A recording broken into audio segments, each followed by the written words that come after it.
Selamat malam, Bapak Ibu Saudara, jemaat yang terkasih di dalam Tuhan Yesus Kristus. Kiranya damai sejahtera dan kasih karunia yang daripada Allah Bapa dan Tuhan kita Yesus Kristus, serta kekuatan, penghiburan, dan sukacita yang daripada Allah Roh Kudus menyertai setiap kita dimanapun kita berada saat ini. Kemarin kita merayakan hari kenaikan Tuhan Yesus Kristus ke surga. Itu berarti 10 hari sebelum hari Pentakosta. Hari yang membuktikan di mana Yesus sudah menang dan saat ini memerintah atas seluruh ciptaannya. Itu berarti hari kenaikan Tuhan Yesus Kristus mengingatkan setiap kita bahwa Yesus Kristuslah yang memiliki setiap kita orang percaya. Yesus Kristuslah yang menjadi Tuhan dan Raja atas kehidupan kita. Inilah hari di mana kita diingatkan terus-menerus untuk mendedikasikan seluruh kehidupan kita hanya bagi kemuliaan Tuhan. Bapak Ibu Saudara, inilah yang menjadi alasan kita di mana kita berkumpul saat ini untuk merenungkan sebagian firman Tuhan dan mengangkat doa-doa kita ke hadapan Tuhan, di mana kita diajar untuk semakin hari semakin merendahkan hati di hadapan Allah yang kita kenal di dalam nama Tuhan Yesus Kristus, untuk semakin tunduk dan taat terhadap perintah-perintahnya, karena kenaikan Tuhan Yesus Kristus mengingatkan kita untuk kita sadari bahwa Tuhan adalah Raja yang memerintah seluruh aspek kehidupan kita. Setelah lebih dari 1 tahun kita bergabung di dalam renungan dan doa malam, mari kita merenungkan apakah hidup kita adalah hidup yang semakin taat akan perintah-perintah Tuhan. Apakah hati kita semakin peka akan rencana dan kehendak Tuhan di dalam kehidupan kita. Bagaimana dengan tingkat iman? Apakah iman kita semakin bertumbuh dari hari ke hari setelah kita belajar merenungkan firman Tuhan selama ini dan juga mengangkat doa-doa kita ke hadapan Tuhan? Mengapa Bapak Ibu Saudara pertanyaan ini sangat penting? Karena tanpa kita sadari, kalau seandainya iman kita sama saja, iman kita tidak bertumbuh, kita ada di dalam satu keadaan yang sangat berbahaya di dalam kita menjalani kehidupan kita sebagai orang Kristen. Karena kita harus sadar bahwa ada satu pribadi yang terus-menerus mengawasi kita untuk mencari-cari kelemahan kita, pribadi yang berusaha menghancurkan kita, memporak-porandakan iman kita, menarik kita jauh dari Tuhan. Pribadi yang selalu mencobai kita untuk kita jatuh di dalam dosa. Pribadi yang terus-menerus mengancam iman kehidupan kita. Pribadi yang selalu menggunakan berbagai macam cara untuk membuat kita jatuh jauh daripada Tuhan. Inilah yang akan kita pelajari dan kita renungkan hari ini dan juga minggu depan. Saya akan membagi bagian firman Tuhan ini menjadi 2 bagian. Ya, kita tidak akan bisa selesai dalam waktu 1 kali pertemuan. Jadi ayat yang akan kita bahas hari ini, kita akan bahas dengan 2 kali pertemuan. Kita akan memasuki pintu gerbang kuda. Mari kita membaca bagian firman Tuhan ini. Kitab Nehemia pasalnya yang ketiga ayat yang ke-28. Nehemia pasal 3 ayat yang ke-28. Mulai dari pintu gerbang kuda, para imam mengadakan perbaikan masing-masing di depan rumahnya. Berbahagialah setiap kita yang haus dan lapar akan kebenaran firman Tuhan, yang membaca, merenungkan, dan melakukan di dalam kehidupan kita sehari-hari. Mari kita berdoa. Bapa, sekali lagi kami mengucap syukur jika hari ini Engkau kembali mengumpulkan setiap kami. Bapa, kami berdoa, biarlah Engkau yang membuka hati dan pikiran kami, melembutkan hati kami, membawa kami boleh benar-benar memahami kebenaran firman Tuhan yang akan Kau sampaikan kepada setiap kami, baik yang menyampaikan maupun yang mendengarkan. Biarlah hanya Allah Roh Kudus saja yang menerangi hati kami. Biarlah Allah Roh Kudus yang memberikan pewahyuan dan pengertian kepada setiap kami dan memberikan kekuatan kepada setiap kami untuk kami menjadi pelaku-pelaku kebenaran firman-Mu. Sekali lagi kami berdoa, Kau yang melayakkan, Kau yang mengampuni setiap kami, ampuni dosa-dosa kami. Untuk kami boleh memasuki hadirat-Mu yang penuh dengan kuasa dan penuh dengan kekudusan. Terima kasih Tuhan, biarlah kebenaran firman Tuhan yang kami dengar saat ini boleh membawa kami semakin mengenal dan mengasihi Engkau, semakin mentaati Engkau ya Tuhan, yang sudah bertahta di atas kehidupan kami, yang menjadi Tuhan dan Raja atas alam semesta ini. Terima kasih Tuhan, di dalam nama Yesus kami berdoa dan mengucap syukur. Sama-sama katakan, amin. Saya ingin membacakan sekali lagi kitab Nehemia pasal 3 ayat yang ke-28. Hari ini seperti yang saya sudah katakan tadi, kita akan membahas pintu gerbang kuda yang akan dibagi menjadi 2 bagian hari ini dan minggu depan. Ya, mulai dari pintu gerbang kuda, para imam mengadakan perbaikan masing-masing di depan rumahnya. Pekerjaan perbaikan di atas gerbang kuda dilakukan oleh para imam yang ada kemungkinan atau memberikan pengertian kepada kita bahwa pintu gerbang kuda terletak di dekat Bait Allah. Setidaknya para imam berkumpul di daerah pintu gerbang atau di area pintu gerbang kuda ini. Ya, ada yang berpendapat bahwa pintu gerbang kuda merupakan penghubung antara wilayah Bait dan daerah istana, ya, Kerajaan Daud. Mereka berkesimpulan demikian karena catatan tentang eksekusi Atalia yang melaporkan bahwa ketika mereka digiring keluar dari Bait Allah oleh tentara, ya, kita melihat referensinya di 2 Tawarik pasal yang ke-23 ayat yang ke-15 atau 2 Raja-Raja pasalnya yang ke-11 ayatnya yang ke-16.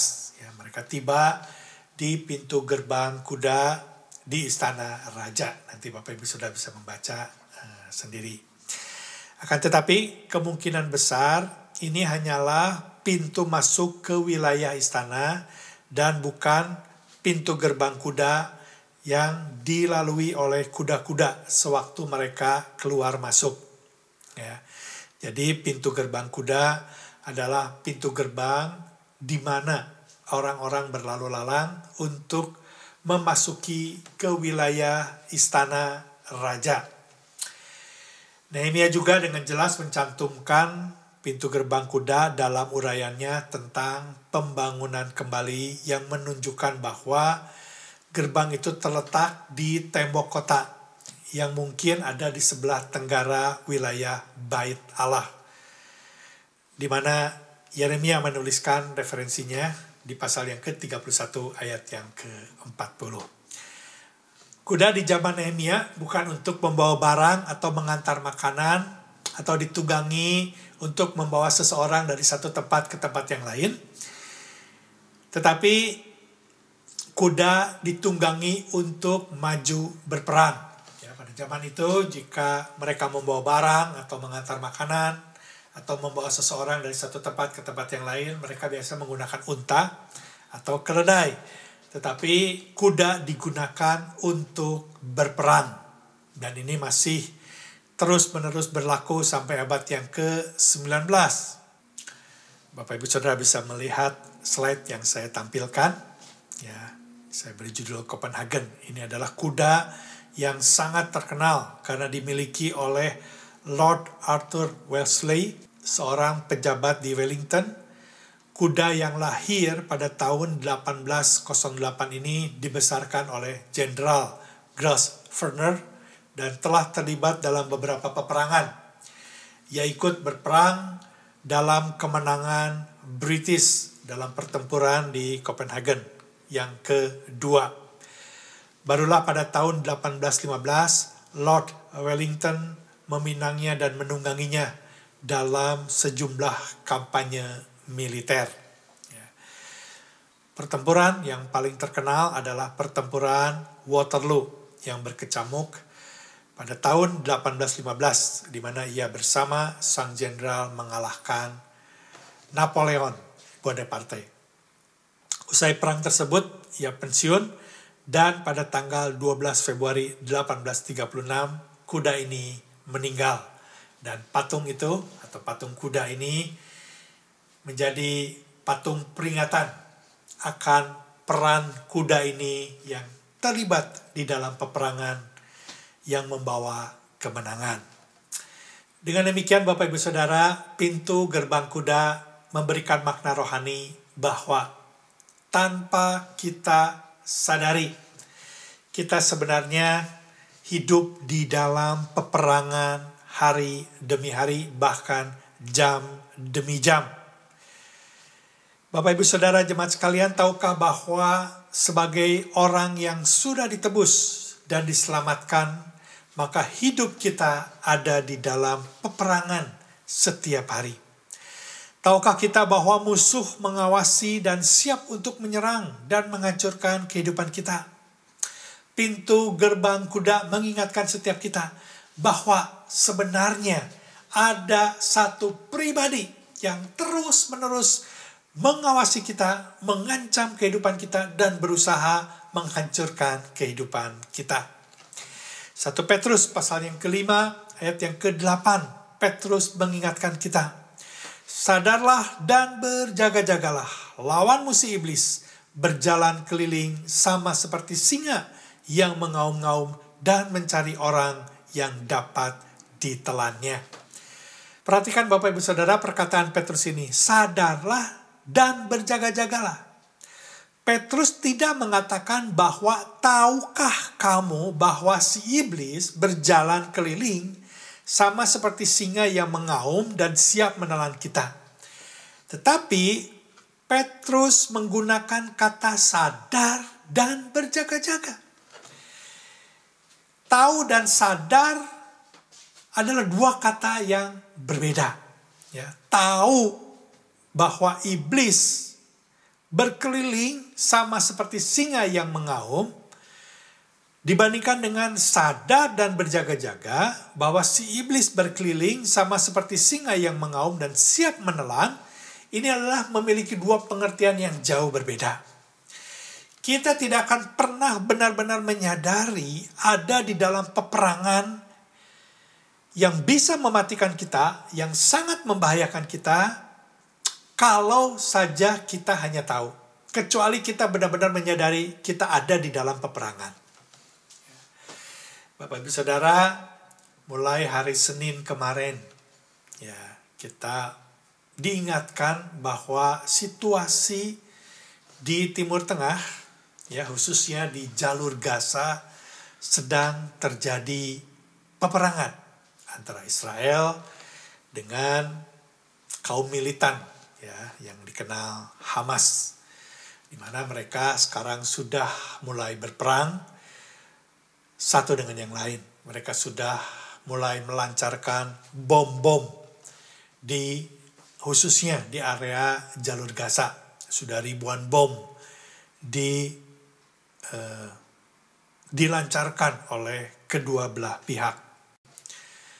Konflik ini bukannya mereda di hari Ramadan, tetapi justru semakin memuncak. Baku serang di antara kedua pihak semakin gencar. Ya, PBB mencemaskan konflik yang terjadi dalam beberapa hari ini yang mengarah kepada peperangan terbuka. Hujan roket terjadi di jalur Gaza, perbatasan antara Israel dan Palestina. Menyusul kerusuhan di kompleks Al-Aqsa di Yerusalem yang melibatkan warga Palestina dan tentara Israel. Ratusan warga Palestina dilaporkan luka-luka, dalam bentrokan dengan tentara Israel tersebut. Beberapa saat kemudian, Hamas, organisasi yang menguasai jalur Gaza, meluncurkan roket-roket ke Yerusalem Barat. Aksi ini dibalas oleh Israel dengan serangan udara ke Gaza. Baku serang berkepanjangan pun terjadi hingga hari Rabu kemarin, bahkan sampai hari ini menjelang pagi.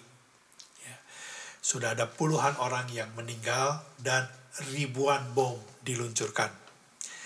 Pusat Informasi Militer Israel, seperti yang dikutip oleh Harian di Israel, mengumumkan bahwa Hamas telah menembakkan 1.000 roket lebih dan sasarannya adalah Tel Aviv, Beersheba, Modi'in, dan Askelon.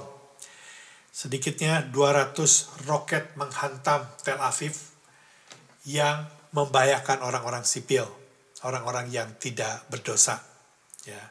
3 warga, yaitu 2 perempuan dewasa dan 1 anak berusia 5 tahun, terluka akibat roket di Tel Aviv. Sementara di Askelon, roket yang diluncurkan oleh Hamas mengenai jalur pipa gas. Melalui berita yang saya bacakan, sekarang kita tahu bahwa sedang bergejolak peperangan di jalur Gaza. Kita tahu, tapi kita tidak benar-benar menyadari, karena kita tidak ada di jalur Gaza.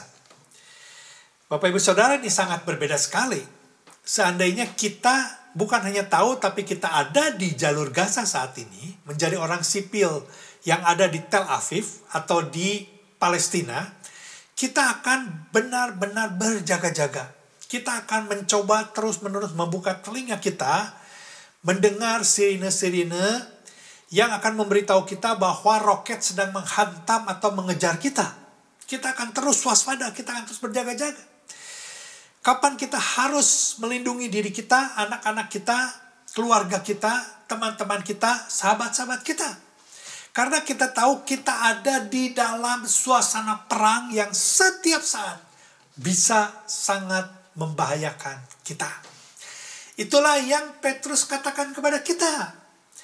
Petrus ingin kita benar-benar sadar dan berjaga-jaga bahwa kita ada di dalam suatu situasi keadaan yang sedang berperang dengan kuasa-kuasa si jahat. Iblis sedang menyerang kita, iblis sedang mengawasi kita, dan setiap saat dia siap meluncurkan roket-roket untuk menghancurkan kita, keluarga kita, gereja kita. Iblis tidak senang kita mendekat kepada Tuhan. Iblis tidak senang kita memiliki hati yang semakin mengasihi Tuhan.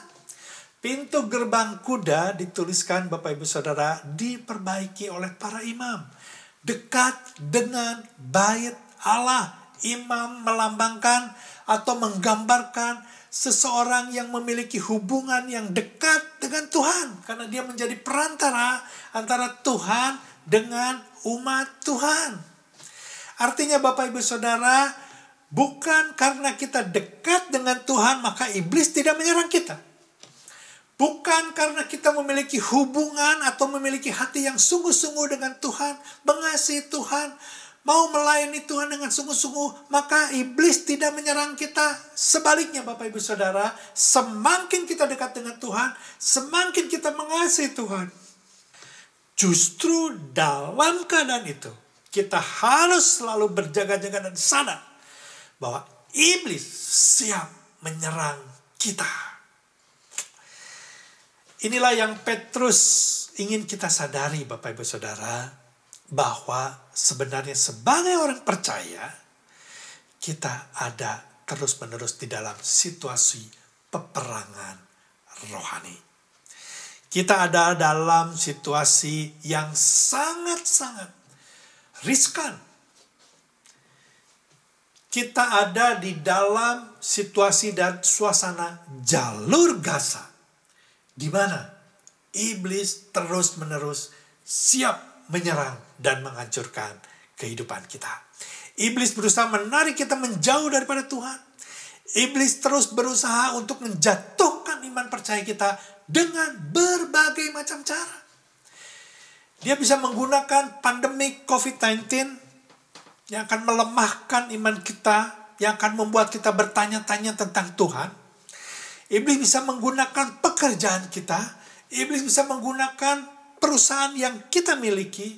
Iblis bisa menggunakan pasangan hidup kita, anak-anak kita, untuk menjatuhkan iman kita, untuk menarik kita menjauh daripada Tuhan. Iblis bisa menggunakan segala sesuatu, bencana alam, apapun itu. Seperti apa yang dilakukan iblis terhadap Ayub. Pintu gerbang kuda juga seharusnya mengingatkan kita. Kalau Tuhan mengizinkan kita dicobai. Kalau Tuhan mengizinkan kita untuk mengalami peperangan rohani, bukan berarti Tuhan tidak mengasihi kita. Pintu gerbang kuda seharusnya mengingatkan kita bahwa disinilah waktunya kita benar-benar semakin hidup bergantung kepada Tuhan. Inilah kesempatan di mana iman kita bertumbuh. Inilah kesempatan di mana kita menjalani kehidupan kerohanian kita hari demi hari, semakin sadar dan menyadari untuk selalu rendah hati dan hidup bergantung sepenuhnya kepada Tuhan. Pintu gerbang kuda menggambarkan atau mengingatkan setiap kita untuk terus-menerus mengandalkan Tuhan di dalam kehidupan kita, di dalam kita menjalani kehidupan kerohanian kita. Jangan kita berpikir bahwa ketika kita dekat dengan Tuhan, maka kita tidak lagi harus bergantung kepada Tuhan. Tidak. Justru semakin dekat, kita semakin bergantung atau menggantungkan kehidupan kita kepada Tuhan. Karena Tuhanlah yang menjadi sumber kekuatan kita. Seperti yang dituliskan oleh pemazmur di dalam kitab Mazmur pasalnya yang ke-127 ayat yang pertama. Nyanyian Ziarah Salomo. Siapa penulisnya Bapak Ibu Saudara? Salomo. Seorang yang sudah mengalami pengalaman yang sangat banyak bersama dengan Tuhan. Yang memiliki hikmat yang luar biasa. Seperti yang kita sudah bahas hari Minggu kemarin. Dia mengatakan, jikalau bukan Tuhan yang membangun rumah. Sekali lagi, jikalau bukan Tuhan yang membangun rumah, sia-sialah usaha orang yang membangunnya. Jikalau bukan Tuhan yang mengawal kota, sia-sialah pengawal berjaga-jaga. Pintu gerbang kuda mengingatkan kita Bapak Ibu Saudara, bahwa hanya Tuhan yang bisa menjaga, melindungi kita. Hanya Tuhan yang bisa mengangkat kehidupan kita semakin bertumbuh di dalam Tuhan. Iman kita bertumbuh dan berbuah di dalam Tuhan. Semuanya karena pertolongan Tuhan. Pintu gerbang kuda seharusnya Bapak Ibu Saudara, bukan saja kita sadar dan berjaga-jaga bahwa kita ada di dalam peperangan, tetapi juga kita sadar dan ingat bahwa Tuhan tidak pernah meninggalkan kita. Kalau Tuhan mengizinkan kita untuk diuji, dicobai, itu karena Tuhan ingin kita juga bertumbuh dan berbuah bersama dengan Dia. Amin Bapak Ibu Saudara. Bapak Ibu Saudara, kalau Allah mengizinkan iblis mencobai kita, mengizinkan iblis untuk menyerang iman kita, bukan berarti supaya kita kalah. Tetapi sebaliknya, justru supaya kita menang melawan iblis. Ketika iblis menyerang kita, berperang dengan kita, kita pun harus berperang dengan iblis. Kata berperang yang saya gunakan bukan berarti hanya bertahan, tetapi kita melawan dan mengalahkannya.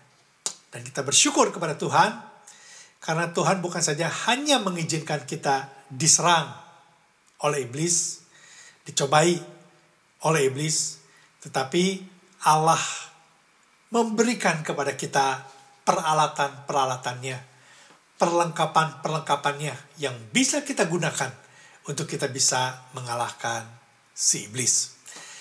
Inilah yang akan kita pelajari minggu depan. Peralatan-peralatan apa atau perlengkapan-perlengkapan apa yang bisa kita gunakan untuk mengalahkan si iblis dan bagaimana kita menggunakannya. Ya, kita bukan hanya memiliki tetapi kita harus bisa menggunakannya. Ya, supaya kita bisa menyerang balik si iblis dan kita mengalahkannya. Namun Bapak Ibu Saudara, di akhir renungan malam ini saya ingin mengingatkan setiap kita bahwa kalau Allah mengizinkan kita untuk dicobai oleh iblis, bukan karena Allah iseng atau tidak mengasihi kita. Allah adalah kasih. Apapun yang dikerjakan Allah terhadap kita, apapun yang diizinkan Allah terhadap kita, pasti disertai dengan kasih-Nya yang sempurna. Allah tidak pernah mau kita hancur, binasa. Sebaliknya, Dia berkorban mati di atas kayu salib justru supaya kita hidup. Ya, jangan pernah mempertanyakan atau kecewa terhadap Tuhan ketika kita ada di dalam ujian dan pencobaan. Jangan pernah mempertanyakan Tuhan, apakah Tuhan mengasihi kita atau tidak. Jangan pernah pertanyakan itu. Justru kita harus mengerti bahwa semua itu Tuhan izinkan supaya kita semakin tekun mengikut Tuhan. Kita semakin bisa memeriksa, menintrospeksi diri kita, supaya kita benar-benar menyadari bahwa kita di dalam hal apapun juga, kita tetap mau mengiring Tuhan.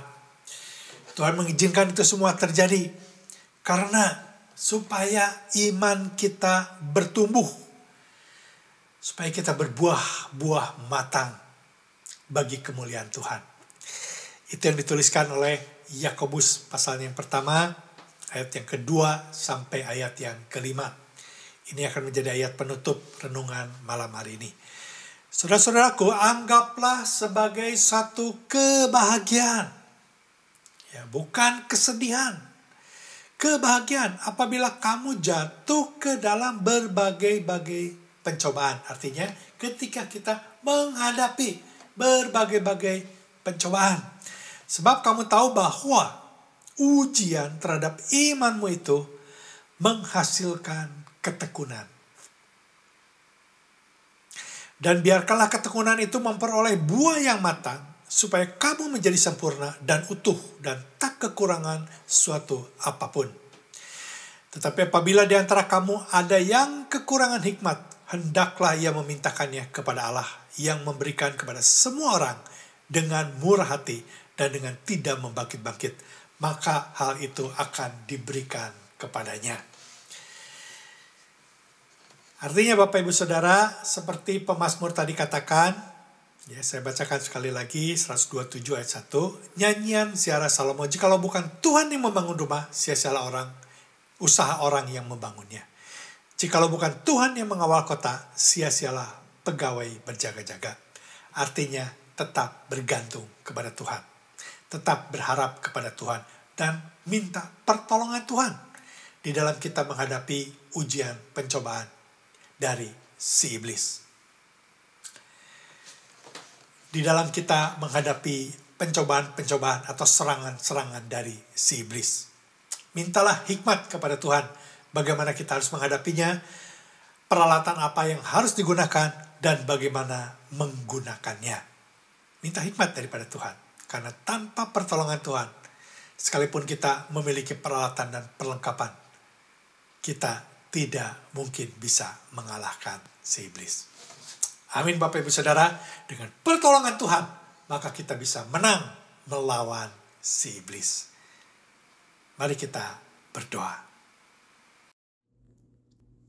Bapa kami yang Maha Kasih dan Maha Kuasa, kami bersyukur untuk kemurahan hati-Mu, karena Engkau membawa kami kembali pada malam hari ini, menyatukan hati kami dan mengangkat doa kami ke hadapan-Mu. Kami mohon pengampunan-Mu ya Tuhan, untuk semua kesalahan kami. Dan kami mohon, layakkan kami, sehingga doa kami boleh Kau dengar, dan Kau jawab sesuai dengan rencana dan waktu-Mu. Kami berdoa bagi jemaat-Mu ya Bapa di Gereja Advent. Biarkanlah Roh Kudus-Mu bekerja di antara kami, sehingga kami dapat mengalami kebangkitan rohani. Ya Tuhan, tambahkan iman kami, bukakan hati kami, ajari kami untuk dapat melangkah keluar dari kenyamanan kami. Jangan biarkan kami fokus akan kepentingan diri kami sendiri, tapi mulai memperhatikan keperluan orang lain, dapat menjadi berkat saat kami membagi kasih-Mu dengan orang lain. Jamah kami ya Bapa, agar iman kami dapat terus bertumbuh semakin dewasa dan kuat saat kami menjalankan misi dan visi-Mu. Kami selalu memerlukan pertolongan dan bimbingan-Mu di semua pelayanan kami. Bangkitkan semangat kami saat kami lelah menjalankan pelayanan kami. Gerakkan hati jemaat-Mu sehingga ada regenerasi untuk seluruh pelayanan di dalam gereja kami di semua kampus. Engkau yang menunjukkan dan membawa orang-orang yang Engkau telah pilih untuk generasi selanjutnya bagi semua pelayanan di dalam gereja kami. Kami mohon curahan hikmat-Mu dan kesabaran bagi mereka yang sedang melaksanakan pemuritan, terutama bagi generasi muda. Biarlah kami dapat berubah dan dapat melipat gandakan talenta yang telah Engkau anugerahkan kepada kami. Kami mohon curahan kasih-Mu, sehingga kami dapat kembali memiliki cinta yang mula-mula, yang berkorban bagi-Mu. Sadarkan dan ingatkan kami selalu bahwa hidup kami sampai hari ini adalah anugerah yang Kau limpahkan bagi kami. Terima kasih ya Bapa, karena di semua kekurangan dan kelemahan kami terus diberikan kesempatan untuk menjalankan tujuan-Mu bagi kami selama kami hidup untuk kemuliaan nama-Mu. Kami bawa doa kami ini ke dalam tangan-Mu. Di dalam nama Tuhan kami Yesus Kristus, kami berdoa dan mengucap syukur. Amin. Bapa kami yang di dalam surga, kami mengucapkan puji syukur untuk kesempatan berdoa bersama-sama di saat ini. Kami mau memanjatkan doa untuk negara Kanada di bawah pemerintahan Perdana Menteri Justin Trudeau. Boleh kiranya Bapa, kebijaksanaan-Mu, bimbingan-Mu, pencerahan-Mu mengalir melalui pemerintahan Justin Trudeau beserta aparat-aparat dan personal-personalnya, sehingga bantuan-bantuan, pelaksanaan, planning yang ada terus mengalir untuk kepentingan bersama. Terus banyak masyarakat yang tertolong di saat pandemik COVID ini ya Bapak, terutama menghadapi the third wave, sangatlah tidak mudah. Di saat-saat banyak depresi, banyak yang mengalami kelelahan mental, kelelahan fisik di dalam terus berjuang. Tetapi kami percaya ya Bapa, dengan penuh kasih Engkau akan membimbing aparat-aparat pemerintahan dan bisa melihat lebih lagi banyak kesembuhan, kesehatan yang terjadi di atas kami semua.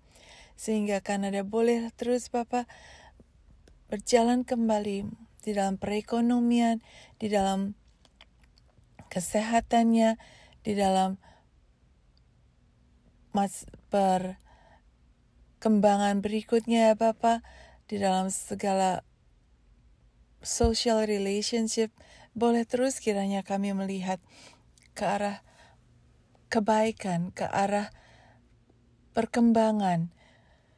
Ya Bapak, di saat-saat ini kami memohon belas kasih-Mu, belas kasih yang bisa terus membimbing kami semua di dalam kesatuan hati sebagai masyarakat Kanada untuk bisa mematuhi protokol, untuk bisa mendengarkan, melaksanakannya dengan penuh sukacita, dengan penuh harapan, sehingga ya Bapa, kami semua bisa terus meningkatkan kesehatan bersama, dan di dalam perlindungan-Mu kami percaya bahwa itu semua adalah di dalam proses-Mu, karena waktu-Mu ya Bapa adalah waktu yang terbaik, dan kami percaya di dalam setiap saat ini tidak pernah sedetik pun Kau tinggalkan kami ya Bapa. Terima kasih dan puji syukur yang sebesar-besarnya kami panjatkan di dalam satu nama, nama Tuhan kami Yesus Kristus, sekarang dan selama-lamanya. Amin. Hari ini kami berdoa ya Tuhan, khususnya untuk pemerintahan Indonesia, baik yang ada di Vancouver, di Konsulat Jenderal, dan juga yang ada di Indonesia, Bapak Presiden beserta jajarannya. Kami berdoa pertama untuk Konjen Vancouver ya Tuhan, dalam melaksanakan tugas di masa yang sulit ini. Biarlah mereka dapat tetap menangani dengan bijaksana segala keputusan yang dilakukan. Itu biarlah menguntungkan dan membuat tindakan yang benar-benar dapat melindungi dan menjagai masyarakat Indonesia dan juga daerah Kanada di Vancouver pada khususnya dan sekitarnya ya Tuhan. Kami percaya Engkau berikan kekuatan yang ekstra bagi mereka untuk dapat bekerja tanpa rasa takut dan juga dalam penjagaanmu sendiri sehingga mereka tidak terkena atau terjangkit COVID-19 ya Tuhan. Terima kasih Tuhan. Kami berdoa sekarang untuk Bapak Presiden Jokowi beserta Wakil Presidennya dan juga jajaran dalam antara pemerintahannya. Biarlah program di mana ada kejujuran, ada ketulusan di dalam menangani untuk memajukan masyarakat Indonesia tanpa disertai dengan kepentingan pribadi itu terus mewarnai pemerintahan Bapak Jokowi ya Tuhan. Kami percaya kejujuran hati dan kerinduannya untuk melihat Indonesia maju itu menyejahterakan masyarakat Indonesia itu merupakan keinginan hati yang luhur yang dari dalam ya Tuhan. Biarlah Engkau sertai, demikian juga jika nanti terjadi penggantian, terjadi program yang diteruskan ya Tuhan. Tuhan, kami berdoa khususnya untuk penanganan COVID yang sedang berlangsung saat sekarang ini, kesulitan untuk mendapatkan vaksin. Tuhan, kami berdoa biarlah dengan segera ada cara, ada jalan untuk dapat menghadirkan vaksin ini di Indonesia. Dengan demikian akan ada banyak orang di Indonesia yang boleh divaksin dan mendapatkan perlindungan dari COVID-19. Biarlah penjagaan dan perlindungan-Mu demikian istimewa di Indonesia sehingga tidak terjadi wabah yang semakin menggila, terutama dikala menjelang lebaran ini di masa mudik. Tuhan, Engkau sertai dan lindungi, jagai.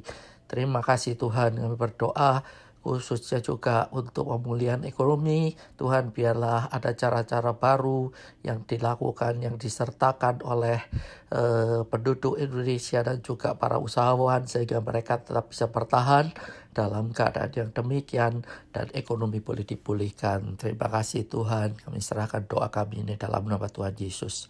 Amin. Bapa di dalam surga, Allah yang pengasih dan penyayang, sumber kekuatan dan pengharapan kami. Saat ini kami mau mengangkat doa bagi seniors atau mereka yang lanjut usia. Bapa, Engkau yang tahu kondisi hati mereka dan kesehatan mereka saat ini. Tolong Tuhan tilik dan lawat mereka. Memberkati mereka dengan kesehatan, kekuatan, perlindungan dari sakit penyakit, terutama dari new variant COVID. Bagi yang sedang sakit saat ini, tolong Tuhan jamah mereka dengan tangan kasih-Mu. Berilah kesembuhan yang sempurna sesuai dengan kehendak-Mu. Bagi yang tinggal sendiri dan kesepian, mohon Roh Kudus berikan penghiburan. Bagi yang cemas, ketakutan, dan yang menderita demensia dan Alzheimer's, berilah damai sejahtera-Mu dan ketenangan surgawi. Tuhan, kami percaya Engkau Allah yang Maha Kasih dan peduli, juga turut merasakan dan memahami kecemasan dan ketakutan mereka, dan yang sanggup menolong. Berdoa juga bagi mereka yang mengalami masalah dalam keuangan, kiranya Engkau mau memenuhi kebutuhan harian mereka. Biar hati mereka boleh berlimpah syukur dan terima kasih akan pertolongan-Mu dan memuliakan nama-Mu. Berdoa bagi mereka yang beriman kepada-Mu, ingatkan mereka selalu bahwa Allah yang sudah menyertai dan menuntun masa muda mereka adalah Allah yang tak pernah berubah, yang akan terus menyertai dan menuntun mereka hari ini, hari esok, dan selamanya, sehingga iman mereka dapat terus dikuatkan. Dan bagi mereka yang belum pendengar kabar baik, berilah kesempatan untuk mendengar karya keselamatan-Mu di dalam Yesus. Biar ada revival di dalam kehidupan seniors, banyak yang bertobat dan menerima Yesus sebagai Tuhan dan Juru Selamat mereka. Berdoa juga untuk seniors yang tinggal di long term care. Ya Bapa, tolong jaga dan lindungi mereka dari senior abuse. Berilah para nurse dan care aide hati yang takut akan Engkau, hati yang tulus dan penuh kasih dalam merawat dan menjaga senior yang sudah Engkau percayakan ke dalam tangan mereka dan hati mereka. Terima kasih Bapa. In Jesus precious name we pray. Amen. Kami panjatkan rasa syukur dan terima kasih kami kepadamu atas kasih kemurahan dan anugerah-Mu dalam kehidupan kami. Engkau selalu menyertai, menjaga dan mencukupi kebutuhan kami sampai saat ini. Kami bersatu hati berdoa untuk teman-teman yang adult di Indonesian Campus, seperti Joshua Ayu, Semnia, Andrea Jordi, Didi, Julius Agatha, dan teman-teman yang lain. Kami sudah lama tidak bertemu dan berinteraksi dengan mereka. Oleh karena itu, kami mendoakan mereka buat pekerjaan, kesehatan, dan serta kondisi hubungan pribadi dengan Engkau. Untuk yang sudah bekerja, jadikan mereka individu-individu yang memberkati perusahaan di mana mereka bekerja. Mampukan mereka untuk menjadi pegawai-pegawai yang memiliki dedikasi dan dapat menjadi contoh yang baik, sehingga dapat memuliakan Engkau di tempat pekerjaan mereka masing-masing. Lindungi mereka dari virus COVID-19 dan penyakit-penyakit lainnya. Beri mereka hikmat untuk dapat menjaga kondisi kesehatan dengan bijaksana. Apabila ada yang sedang sakit, dengan kuasa kesembuhan-Mu, mereka dapat sehat kembali. Berdoa juga buat hubungan pribadi dengan Engkau. Kiranya Engkau lindungi mereka dari pengaruh-pengaruh yang tidak baik dan jauhkan mereka daripada yang jahat. Roh Kudus bantu mereka untuk bertumbuh dan memiliki iman yang kuat dan semakin dewasa, mengalami kebangkitan rohani dan terus bersemangat melayani Engkau dalam kondisi apapun juga, seperti masa pandemik seperti sekarang. Sertai mereka dan berkati kehidupan mereka. Untuk yang sedang mencari pekerjaan, beri mereka kesabaran sampai saatnya Engkau membuka pintu untuk memperoleh pekerjaan. Jauhkan mereka dari rasa khawatir dan putus asa. Roh Kudus yang memberi mereka semangat dan rasa syukur dalam masa-masa sulit. Doa ini kami panjatkan dalam nama Tuhan kami Yesus Kristus, Juru Selamat kami. Haleluya. Amin. Bapa di dalam surga, mengucap syukur Tuhan untuk malam ini Tuhan. Kami boleh menyatukan hati bersama-sama lagi datang di hadirat-Mu untuk berdoa Tuhan. Kami berdoa berkati kiranya Tuhan, kami mengucap syukur apa yang sudah Kau lakukan buat kami semua Tuhan. Terima kasih untuk pemeliharaan-Mu, perlindungan-Mu Tuhan, penyertaan-Mu Tuhan yang luar biasa di dalam kehidupan jemaat-Mu Tuhan. Saat ini kami mau menyatukan hati kepada-Mu Tuhan, untuk berdoa Tuhan, untuk gereja-Mu Tuhan, khususnya berdoa bagi pelayan-pelayan Tuhan-Mu di gereja kami di House for All Nation Tuhan. Terima kasih Tuhan untuk kesediaan mereka Tuhan. Berdoa khususnya bagi Pak Sony dan Ina Tuhan sebagai lead pastor. Kami berdoa Tuhan, kiranya Engkau terus memberkati mereka Tuhan, memberikan hikmat Tuhan, memperbarui visi-visi yang sudah Kau tanam Tuhan. Berikan mereka dengar-dengaran apa yang harus dilakukan Tuhan di dalam saat-saat seperti ini Tuhan. Kami mau terus berperan Tuhan di dalam dunia yang tidak menentu ini Tuhan, dan kami mau patuh kepada pemimpin Tuhan sebagai jemaat. Berikan kesabaran buat kami semua Tuhan, berikan kami hati yang takut akan Engkau Tuhan. Berdoa terus Tuhan, cukupkan kebutuhannya Tuhan, lindungi dari yang jahat Tuhan, dan juga dari COVID dan sakit penyakit Tuhan. Kau yang menyempurnakan semuanya.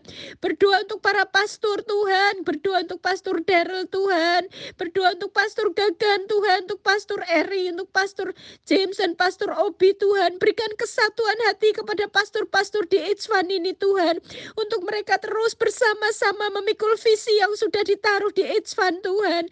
Kami berdoa Tuhan, menantikan revival yang dari Engkau. Kiranya Engkau menjamah kami semua Tuhan, para pimpinan-pimpinan ini Tuhan, untuk dekat lagi kepadamu Tuhan. Kami berdoa Tuhan untuk lawatan-Mu. Kami berdoa Tuhan untuk ada buah-buah dari Dari hasil-hasil kami semua Tuhan, jemaat-Mu boleh bertumbuh Tuhan. Kami berdoa Tuhan untuk jemaat yang takut dan haus dan lapar akan Engkau. Kami berdoa untuk jemaat yang sungguh-sungguh dan betul-betul takut dan hidup di dalam kekudusan Tuhan. Tolongi kami semua Tuhan.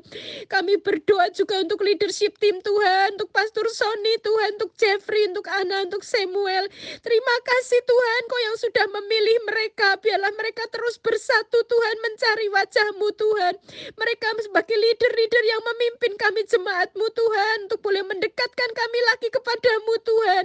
Mengalami Engkau Tuhan, kami berdoa Tuhan, berikan ke mereka semua sukacita damai sejahtera-Mu selalu Tuhan. Kami juga berdoa Tuhan untuk financial team Tuhan. Terima kasih Tuhan, Kau Allah setia Tuhan. Kau Jehovah Jireh yang selalu mencukupkan segala keperluan anak-anak-Mu Tuhan. Terima kasih untuk financial team yang sudah mengelola keuangan itu. Biarlah mereka sungguh-sungguh Tuhan untuk keperluan gereja, memperlebar kerajaan-Mu Tuhan. Terima kasih Tuhan juga untuk worship team Tuhan. Terima kasih untuk para worship team yang setia Tuhan, tiap minggu mengadakan kebaktian meskipun melalui Zoom Tuhan. Persiapan mereka, ajari mereka Tuhan sebagai true worshiper Tuhan. Mereka boleh menyembah di dalam roh dan kebenaran Tuhan. Bunyakan hanya menyanyi Tuhan, tapi sungguh-sungguh mengasihi Engkau Tuhan. Ajari Roh Kudus jadi penyembah-penyembah yang benar juga untuk anak-anak Sunday School teacher Tuhan. Kami mengucap syukur untuk dedikasi mereka Tuhan. Berikan mereka kreativitas Tuhan di dalam mendidik anak-anak kami Tuhan. Pengenalan yang benar akan Engkau Tuhan. Urapi mereka Tuhan untuk boleh memberitakan Injil dan kabar baik kepada anak-anak yang masih muda ini Tuhan. Untuk mereka boleh dengan kreativitasnya Tuhan, dengan kata-kata yang mudah dimengerti. Terima kasih Tuhan untuk dedikasi mereka. Engkau memberkati mereka semua Tuhan. Terima kasih Tuhan atas pelayanan-pelayanan di jemaat-Mu ini. Biarlah semua untuk kemuliaan-Mu. Di dalam nama Yesus kami mengucap syukur dan berdoa. Amin. Bapak, sekali lagi kami mengucap syukur jika malam hari ini Engkau kembali mengingatkan setiap kami ya Tuhan, bahwa Engkau begitu mengasihi kami. Engkau mau setiap kami bertumbuh dan berbuah, hidup semakin serupa dan segambar dengan Kau. Kami mengucap syukur untuk semua yang terjadi di dalam kehidupan kami maupun sekitar kami ya Tuhan. Semua itu terjadi bukan satu kebetulan, tetapi semua ada di dalam rencana kehendak-Mu yang sempurna, yang tidak bisa terlepas dari kasih-Mu yang sempurna bagi setiap kami anak-anak-Mu ya Tuhan. Bagi setiap kami ciptaan-Mu ya Tuhan. Oleh sebab itu kami mau berdoa, biarlah Allah Roh Kudus yang tinggal di dalam kehidupan kami sebagai orang percaya terus-menerus meneguhkan langkah-langkah kehidupan kami, supaya apapun yang kami sedang alami, kami boleh hadapi semuanya dengan penuh pengucapan syukur, dengan penuh sukacita bersama dengan Engkau. Terima kasih Tuhan, kami menyerahkan semua doa-doa yang kami sudah panjatkan ke dalam tangan-Mu. Jadilah kehendak-Mu. Muliakanlah Engkau melalui kehidupan kami. Itulah yang kami rindukan dan kehendaki. Terima kasih Tuhan. Di dalam nama Yesus kami berdoa dan mengucap syukur. Sama-sama katakan, amin. Selamat malam Bapak Ibu Saudara. Sampai jumpa di dalam ibadah online via Zoom hari Minggu mendatang jam 3 sore. Jangan lupa sharingkan link Zoom kita kepada teman-teman kita yang memerlukan Tuhan Yesus sebagai Tuhan dan Juru Selamat. Mereka yang belum berkomitmen di dalam gereja manapun juga. Amin. Sampai jumpa. Tuhan memberkati.